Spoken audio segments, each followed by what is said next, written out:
The warning was older than most civilizations remembered, older than treaties and empires and the long drift of stars themselves.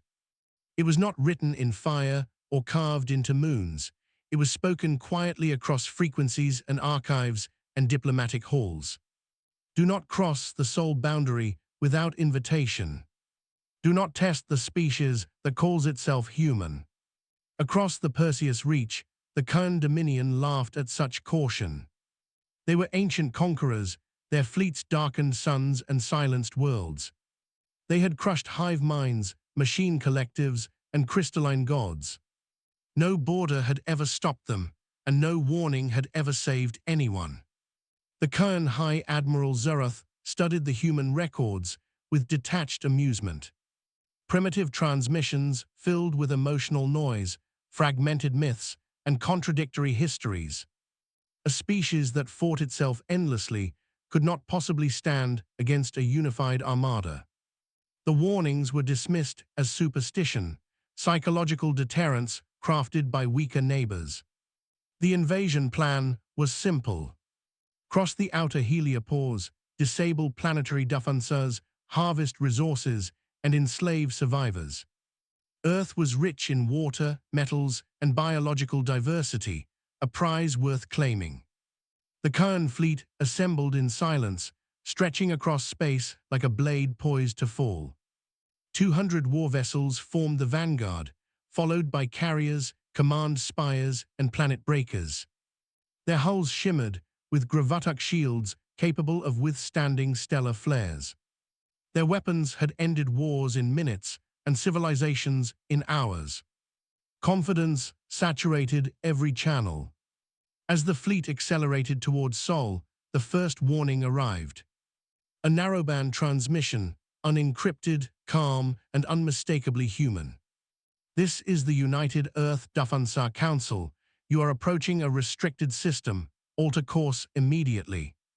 Zurath did not respond. Instead, he ordered the transmission luggered as evidence of resistance. In his experience, warnings always preceded surrender. He allowed himself a moment of satisfaction as the fleet crossed the invisible threshold known as Earth's outer border. Nothing happened.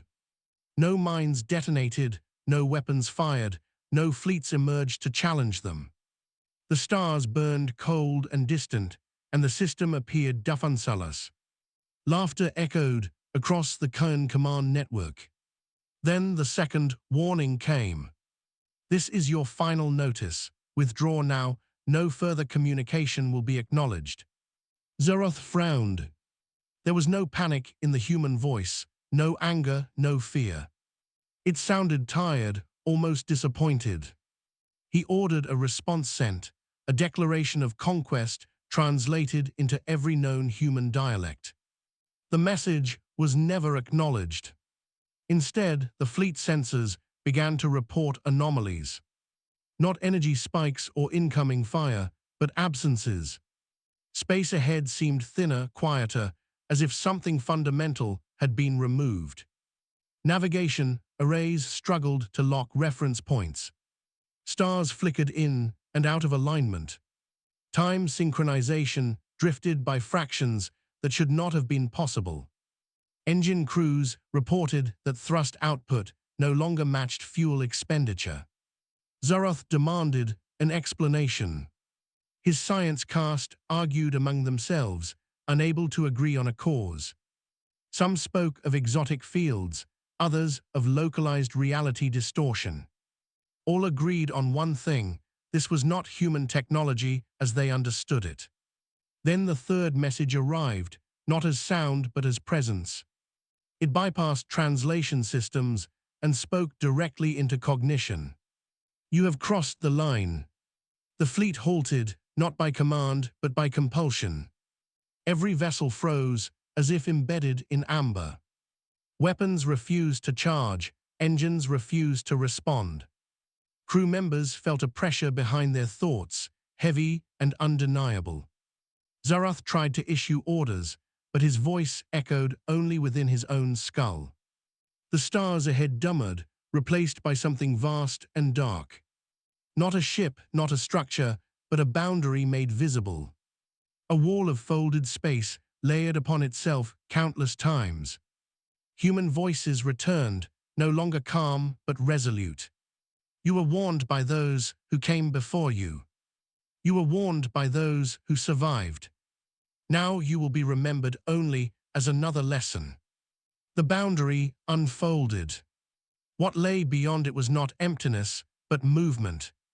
Shapes emerged that defied classification, constructed not of metal, but of force and intent. They were not vessels piloted by humans, they were systems commanded by them. Zeroth finally understood. Humanity had not expanded outward like other species. They had dug inward, mustang the laws beneath physics, beneath time, beneath causality itself. Their borders were not lines on maps, they were decisions embedded into reality. The first Kayan warship vanished without explosion or debris. One moment it existed, the next it did not. No energy release, no trace, no echo. Panic surged across the fleet as more ships followed, erased with terrifying precision. Zeroth watched as centuries of conquest unraveled in silence. The armada that had never known defeat was being unmade piece by piece. Not destroyed, but removed as if it had never been. And Earth had not fired a single shot. Far from Sol, across the galaxy, listening posts would later record only one thing: a sudden absence where a mighty fleet once was, and a renewed whisper carried from world to world. Do not cross Earth's borders. From Earth, the disappearance of the Kayan fleet did not appear dramatic. There were no alarms ringing in cities, no news alerts flashing across civilian networks. Most humans continued their daily routines unaware that an interstellar armada had just ceased to exist. That was by design. Deep beneath the planet's surface, far below oceans and crust and mantle, the continuity chamber remained active. It was older than any modern nation, older than most recorded history. Its walls were carved from matter engineered during humanity's first accidental encounter with something not bound by normal reality. Every surface hummed with controlled impossibility. Director Amara Vuss stood at the center of the chamber, her eyes fixed on holographic projections of folded space. She had witnessed this before, though never on such a scale. Another fleet, another species that believed warnings were weakness. Another lesson quietly administered. Around her, analysts monitored streams of data that did not travel through conventional space. They read probability curves, causal loops, and decision collapse matrices. Human defense no longer relied on ships and guns alone. It relied on making invasion a logically impossible outcome. When the Kayan crossed the Sol boundary, the system responded automatically. No debate, no emotional input, no political delay. Earth's borders were not guarded by soldiers. They were guarded by agreements with reality itself. Humanity had learned early that it could never outproduce the galaxy. There would always be empires older, stronger, more numerous. So instead of competing in scale, humans competed in depth. They went where others feared to look. The first breakthrough had come during the Helios experiment, a failed energy project that tore a microscopic wound in spacetime. Through that wound, something observed humanity observing it. The encounter lasted less than a second and changed everything. What humans discovered was not an enemy, but a rule. The universe was layered, and beneath the familiar layer of particles and forces existed a substrate where outcomes were negotiated. Most species never touched it because doing so risked annihilation. Humans touched it because they did not know enough to be afraid. The Guardians were born there. Not artificial intelligences, not gods, not weapons in any traditional sense. They were constrained entities, shaped from mathematical intention and ethical boundary conditions, designed to enforce one rule above all others. Humanity would never again be conquered. The Guardians did not patrol space. They did not scan for threats or react to hostility. They waited at fixed decision points embedded into spacetime around Sol. If an entity crossed those points without consent, causality itself rejected them. Director Voss watched as the final Karen signatures faded from the projection. Their fleet was not destroyed. Each ship had been translated into a null outcome state, a place where events could not proceed, effectively removing them from the universe's narrative. Some within the Continuity Council still debated whether this was ethical. After all, the Karen had families, cultures, histories. But history had shown that mercy misunderstood only invited escalation. And humanity had long ago chosen survival over approval. A junior analyst spoke softly, breaking the silence. Residual echo detected, Admiral-class cognition fragment.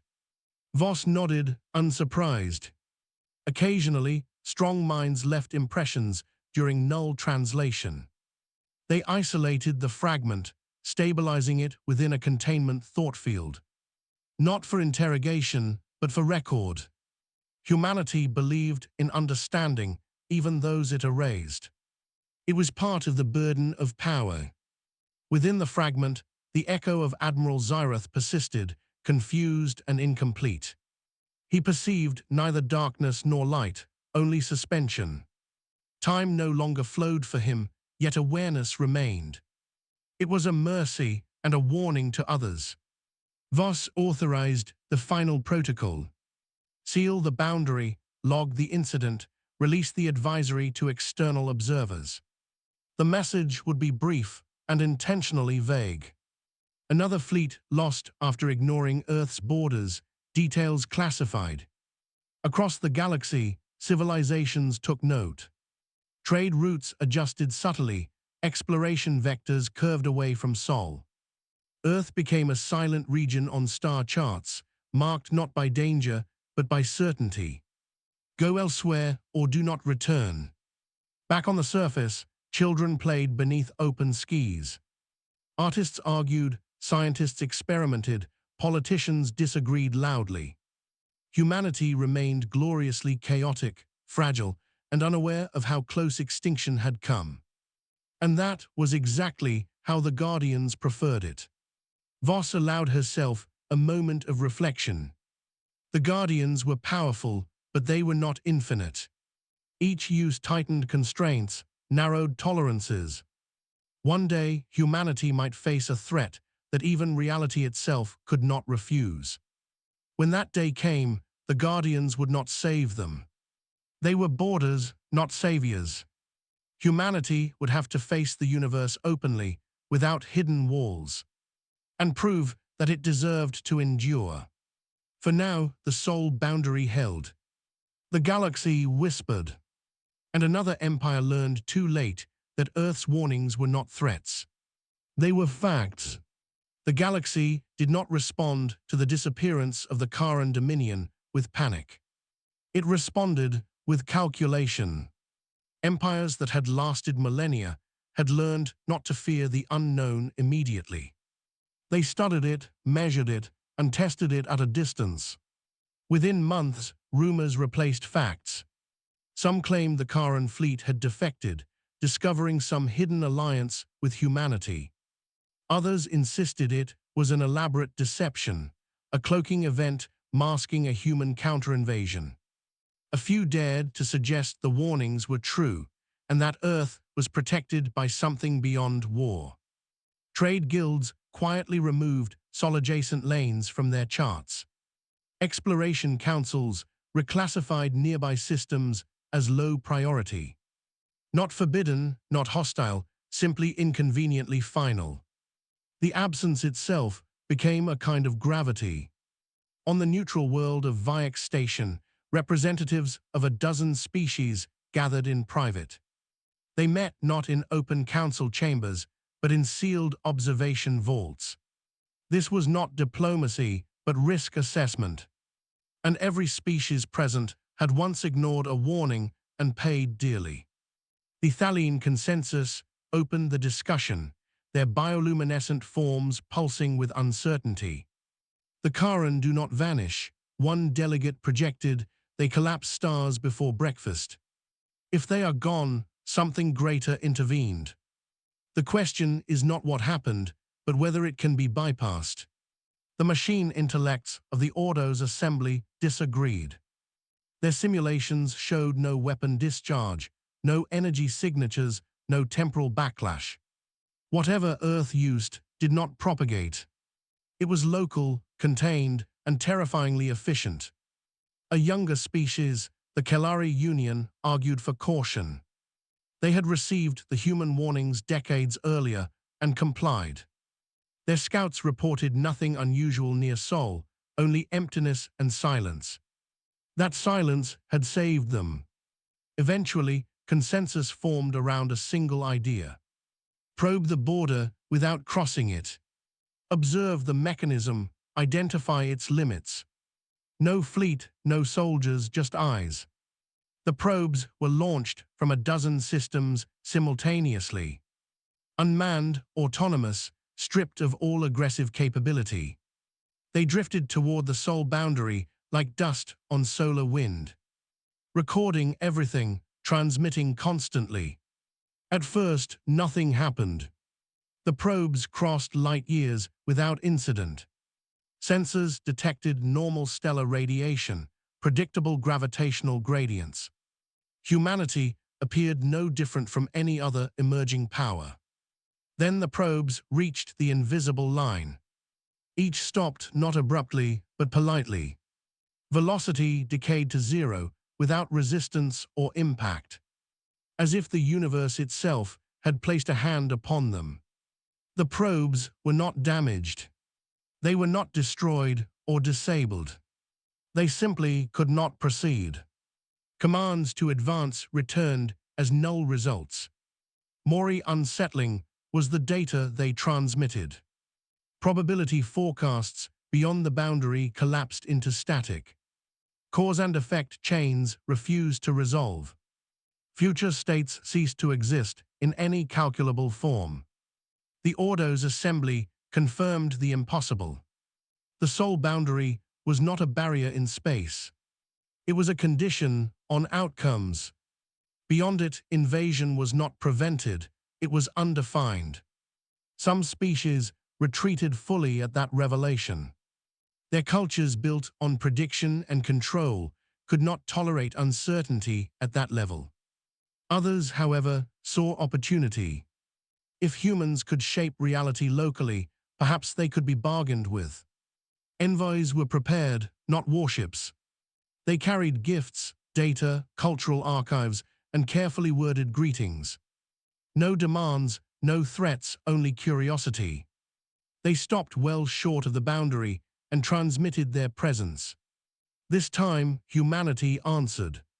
A single message broadcast across all frequencies, simple and unadorned. You are welcome to speak, you are not welcome to enter. The response unsettled many. Earth was not isolationist. It was selective. Engagement without vulnerability, dialogue without access. Among those listening was the remnant council of the Charon Dominion. What remained of their empire had fractured without its armada. Rivals circled, territories fell, and centuries of dominance evaporated. Their confidence died with their fleet. They alone knew the cost of ignoring Earth's warnings. Fragments of their lost, admiral-haunted cultural memory. Not as a martyr, but as a cautionary absence. A symbol of arrogance erased. In desperation, the Charon remnants sent a message. An apology unprecedented in their history. They asked not for forgiveness, but for explanation. They wanted to know how they had lost without a battle. The reply came weeks later. It was not addressed to the Charon alone, but to the entire listening galaxy. Earth does not conquer, and Earth does not retreat. Earth endures. The message continued. We warned you because we learned the hard way. There are things in this universe that cannot be fought. So we chose to become one of them. The galaxy listened. Some in fear, some in awe, some in quiet resentment. Because Earth had done what every empire secretly desired. It had made itself untouchable. And history had shown that untouchable powers always changed the balance.